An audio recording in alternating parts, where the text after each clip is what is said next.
Professor de Vos, thank you so much for your time, being with us in Munich, and this is our Masters Conference. But you have been involved with some time now as a professor in the gynecological unit in a major hospital in Munich. Just wanted to have a brief understanding of the application of NIS within the unit that you are in charge of.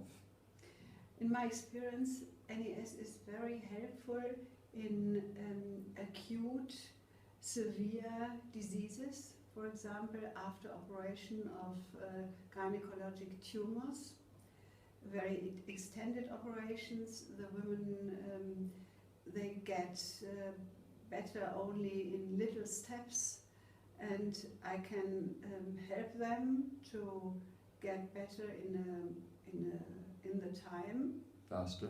Faster, yes. Good. And on the other hand, I see women with pelvic floor problems who have been with urologists, with urogynecologists, and they couldn't get help in their symptoms. Right. So this was my first idea, that NIS should be helpful in these severe cases. Wonderful.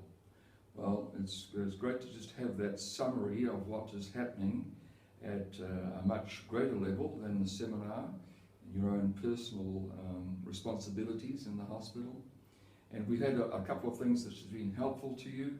The professor came in with a pain in the left TMJ, and we found a viral implication which caused a swelling in the parotid gland on the left-hand side, and that's sort of in the morning, and we treated her, and within the afternoon it was fully gone. Fully gone. Yeah. Fantastic. Mm-hmm. Thank you so much for your time Welcome. and sharing it with us today. Thank you. Thank you.